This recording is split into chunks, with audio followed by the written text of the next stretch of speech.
Hey guys எல்லாருமே எப்படி இருக்கீங்க? எல்லாருமே நல்லா இருக்கீங்களா? டுடே என்ன வீடியோன்னு பார்த்தீங்கன்னா, நான் அம்மா வீட்டுக்கு வந்திருந்தேன். மார்னிங்கே அம்மா வீட்டுக்கு வந்துட்டேன். வந்ததும் அம்மா சொன்னாங்க, "ஓகே ஈவினிங்கா நம்ம வெளிய போலாம், கோவில் போலாம்" அப்படி சொல்லியிருந்தாங்க. சரி ஓகே நானும் நாங்க பார்த்தீங்கன்னா நடந்து தான் போனோம். ஏன்னா வந்து கோவில் பக்கத்துல தான் இருந்துச்சு. அதனால வந்து நாங்க நடந்துட்டே அப்படியே போயிட்டோம். போகும்போது பார்த்தீங்கன்னா, நானும் என் தங்கச்சி பேசிட்டு அப்படியே சிரிச்சுட்டு வந்திருந்தோம். அம்மா வந்து ஒரு ஹாய் சொல்ல சொன்னோம். அம்மாவும் ஹாய் சொன்னாங்க. ஹாய் சொன்னதும் நம்ம வந்து கோவில் கிட்ட ரீச் ஆயிட்டோம். ரீச் ஆனதுமே என் தங்கச்சி வந்து ஸ்லிப்பர் கழட்ட போயிட்டா. ஸ்லிப்பருக்கு வந்து அவங்களோட ஐடியா என்னன்னா, இங்கே ஒரு ஸ்லிப்பர், அங்கே ஒரு ஸ்லிப்பர் விடணுமா. பக்கத்துல விட்டா ஸ்லிப்பர் தொலைஞ்சு போயிடுமா. இது வந்து அவங்க எனக்கு சொன்னாங்க அந்த ட்ரிக்கு இப்படி பண்ணு, இல்லைனா ஸ்லிப்பர் தொலைஞ்சு போயிடும் அப்படின்னாங்க. சரி ஓகே நானும் ஸ்லிப்பரை விட்டுட்டு கோவில் உள்ளே போக ஸ்டார்ட் பண்ணிட்டோம். கோவில் உள்ளே போனதுமே ரொம்ப காலியாக இருந்துச்சு. எங்களுக்கு வந்து வீடியோ எடுக்க வந்து ரொம்ப ஃப்ரீயாக இருந்துச்சு. நாங்கள் வந்து பொறுமையாக போயிட்டு அப்புறம் பொறுமையாக வீடியோ எடுத்துகிட்டு இருந்தோம். நிறைய இன்றைக்கி பார்த்தீங்கன்னா நிறைய வீடியோஸ் நீங்கள் பார்ப்பீங்க. உள்ளே போனதுமே என்ட்ரன்ஸில் நல்ல சூப்பராக இருந்துச்சு. அவ்வளோ காலியாக இருந்துச்சு. பார்க்கவே அவ்வளோ நிம்மதியாக இருந்துச்சு. ஏன்னா எப்போ போனாலுமே உள்ளே அவ்வளோ ரஷ்ஷாக இருக்கும். உள்ளவே போக முடியாது. இன்றைக்கின்னு பார்த்தீங்கன்னா அவ்வளோ காலியாக இருந்துச்சு. நாங்கள் பொறுமையாக நிறுத்தி நிதானமாக சாமியை பார்த்துட்டு அப்புறம் பொறுமையாக லாக் எடுக்கலான்ட்டு லாக் எடுத்துகிட்டு இருந்தோம். ஃபுல்லாக பார்த்தீங்கன்னா என் தங்கச்சி தான் எனக்கு சப்போர்ட் பண்ணா இந்த லாக் எடுக்கிறதுக்கு. நான் வந்து பார்த்திங்கன்னா நான் வெளியே போகிற மாதிரி என்னால் லாக் எடுக்க முடியாது. வெறும் ஷார்ட்ஸ் மட்டும்தான் போடுவேன் நான். இப்போ பார்த்தீங்கன்னா என் தங்கச்சி சொன்னால் நான் வீடியோ எடுத்து கொடுக்குறேன் வா சொன்னேன். சரி ஓகே நானும் கிளம்பி வந்துட்டோம். அப்புறம் எங்கள் அம்மா பார்த்தீங்கன்னா நானும் எங்கள் அம்மா எல்லாம் நடந்து வந்துட்டு இருந்தோம். இங்கே பார்த்தீங்கன்னா இவங்க வந்து வளர்காளி. இவங்க பார்த்தீங்கன்னா ரொம்ப வந்து இவங்க சின்ன வயசுலேருந்தே எனக்கு எப்படி பார்த்தீங்கன்னா தலை மட்டும்தான் இருந்துச்சு. இப்போ பார்த்தீங்கன்னா அந்த கழுத்து வரைக்கும் அவங்க உருவம் வந்திருக்கு. நான் இதுக்கான ஸ்டோரி வந்து எங்கள் அக்கா கிட்ட கேட்டு தனியாக நான் உங்களுக்கு ஒரு வீடியோவே போடுறேன் சரிங்களா. அப்புறம் வந்து அங்கே குட்டி குட்டி லெமன்லாம் இருந்துச்சு. நான் எங்கள் அம்மாட்ட கேட்டேன் இந்த லெமன்லாம் எடுக்கலாமா, வீட்டில் வாசலில் கட்டலாமா கேட்டதுக்கு எங்கள் அம்மா சொன்னாங்க இந்த லெமன்லாம் எடுக்கக்கூடாது, நம்ம சாமிக்கிட்ட வச்சு மந்திரிச்சு அதுக்கப்புறம் தான் கட்டணும், அந்த மாதிரிலாம் எடுக்கக்கூடாது அப்படின்னு சொல்லிட்டாங்க. சரி ஓகே சொல்லிவிட்டு நாங்களும் அப்படியே கிளம்பிட்டோம். கீழே பார்த்தீங்கன்னா ஒரு பூனைக்குட்டி இருந்துச்சு, அது ப்ரெக்னெண்ட்டாக இருந்துச்சு. அப்புறம் அதையும் ஒரு வீடியோ எடுத்துகிட்டு அதுக்கப்புறம் நாங்கள் கிளம்பிட்டு அப்புறம் நெக்ஸ்ட் என் தங்கச்சி வந்து நிறைய வீடியோஸ் எடுத்துகிட்டு இருந்தா. அவளோட இன்ஸ்டாகிராம் ஐடியில் அப்லோட் பண்ணுறதுக்காக அந்த அம்மா சிங்கிளாக வீடியோ எடுத்துகிட்டு இருந்தாங்க. அப்புறம் அந்த வீடியோஸ் எடுத்துகிட்டு அதுக்கப்புறம் மறுபடியும் கோவிலுக்கு போயிட்டோம். ஈஸ்வரை பார்க்க போயிட்டு இருந்தோம். ஈஸ்வரர் பார்த்திங்கன்னா உள்ளே இருக்கார். உள்ளே வந்து நாங்கள் அலங்காரம் பண்ணி அவ்வளோ சூப்பராக வச்சுட்டு இருந்தாங்க. நாங்கள் போயிட்டு மேலேயே நின்று வீடியோ எடுத்தேன்னா உள்ளே போய் வீடியோ எடுக்கக்கூடாதுன்ட்டாங்க. எடுக்கக்கூடாது சொல்லலை, ஆனால் எடுக்கக்கூடாது. நாங்கள் வந்து வெளியே நின்று வீடியோ எடுத்துட்டோம். அப்புறம் உள்ளே போனதை வீடியோ எடுக்கக்கூடாது அப்படி இப்படின்னு சொல்லிட்டாங்கன்னா கொஞ்சம் ப்ராப்ளம் ஆகிடும். அதனால் வேண்டாம்னு சொல்லிட்டு வெளியவே வீடியோ எடுத்துகிட்டு வந்துட்டோம்.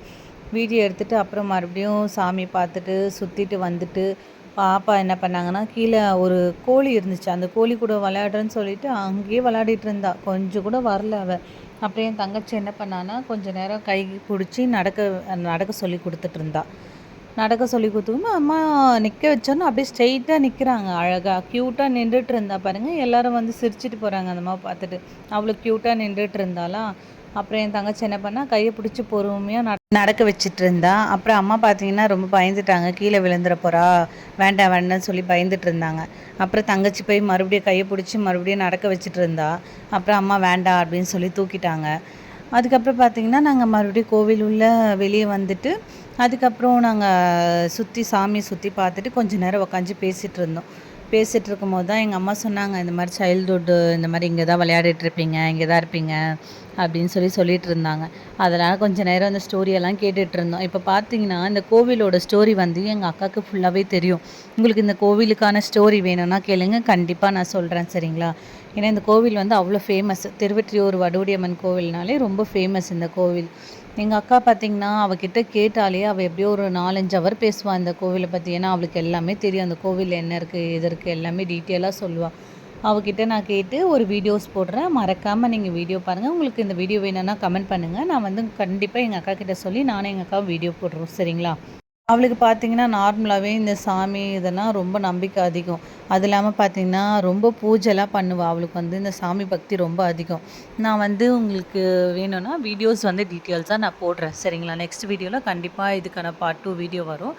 கண்டிப்பாக பாருங்கள் ஓகேயா. அப்புறம் நாங்களும் கொஞ்சம் வீடியோஸ் அண்ட் ஃபோட்டோஸ்லாம் எடுத்துகிட்டு இருந்தோம் நானும் என் தங்கச்சும். அப்புறம் வந்து முருகர் கோவில் போகலான்னு போனால் என்ட்ரன்ஸில் கொஞ்சம் வீடியோஸ் எடுத்தேன். ஆனால் உள்ளே போகும்போது வீடியோஸ் என்னால் சரி எடுக்க முடியல. அப்புறம் பார்த்திங்கன்னா சைடில் மட்டும் லைட்டாக முருகரை காமிச்சேன். தெரியுறாரா பாருங்கள். அவ்வளோ அழகாக அலங்காரம் பண்ணி நிற்க வச்சுட்டு இருந்தாங்களா. எனக்கு பார்க்கவே அவ்வளோ ஆசையாக இருந்துச்சு. அப்புறம் ஒரு வீடியோ எடுத்தேன். வீடியோ எடுத்துகிட்டு அப்புறம் அந்த கோபுரம் பார்த்தீங்கன்னா மேலே வந்து நிலா அப்படியே ஸ்ட்ரெயிட்டாக இருக்குது. அது பார்க்கவே அவ்வளோ க்யூட்டாக இருந்ததா. அப்புறம் அந்த நிலா தெரிகிற மாதிரி ஒரு வீடியோ எடுத்துகிட்டு பாப்பா பார்த்தீங்கன்னா ப்ளே பண்ணிட்டு இருந்தாளாம், விளையாடிட்டு இருந்தா. யார் கூட விளையாடுறான்னு பார்த்தா ஃபுல்லாக வந்து இந்த ஹிந்திக்கார பசங்க தாங்க. ஃபுல்லாக ஹிந்தி பசங்க தான். நான் கோவிலில் பார்த்தோன்னே ஃபுல்லாக ஒரு குரூப்பாக உக்காந்து பேசிகிட்டு இருக்காங்க. குழந்தைங்க தனியாக விளையாடிட்டு இருந்ததுங்க. அப்புறம் பாப்பா வந்து அந்த ஹிந்திக்கார பசங்க கூட விளையாடிட்டு இருந்தாங்க. பார்க்கவே அவ்வளோ அழகாக இருக்காங்க பார்த்தீங்களா? அவ்வளோ க்யூட்டாக விளையாடிட்டு இருந்தாங்க. பாப்பாவுக்கு எடுத்துகிட்டு வந்து பொம்மை கொடுத்தாங்க. பாப்பாவும் வச்சு விளையாடிட்டு இருந்தா. அப்புறம் கொடுத்துட்டு நாங்கள் கிளம்பிட்டோம். கிளம்பிட்டு அப்புறம் தங்கச்சி சொன்னா பானிபூரி சாப்பிட்டு போகலாம் அப்படின்னா. சரி ஓகே சொல்லிட்டு நாங்களும் ஒரு கடைக்கு போயிட்டு பானிபூரி அப்புறம் சுண்டல் வந்து ஆர்டர் பண்ணியிருந்தோம். எங்கள் அம்மா பார்த்தீங்கன்னா பானிபூரி சாப்பிட மாட்டாங்களா, அதனால் வந்து அவங்களுக்கு தனியாக சுண்டல் சொல்லிட்டோம். நானும் என் தங்கச்சும் பானிபூரி சாப்பிட்டுட்டு இருந்தோம். அவ்வளோ சூப்பராக இருந்துச்சா, சரி சாப்பிட்டுட்டு அப்புறம் பாப்பா வந்து சாப்பிடவே விடலைங்க. அவளுக்கு கொடுக்கலன்ட்டு ஒரே அடம் பிடிச்சிட்டு இருந்தா. அப்புறம் அவளுக்கு வந்து பானிபூரியிலேருந்து லைட்டாக ஒரு பீஸ் மட்டும் கட் பண்ணி கொடுத்தா சாப்பிட்டுட்டா. உங்களுக்கு இந்த வீடியோ பிடிச்சிருந்தா மறக்காமல் கமெண்ட் பண்ணி லைக் பண்ணி சப்ஸ்கிரைப் பண்ணிக்கோங்க.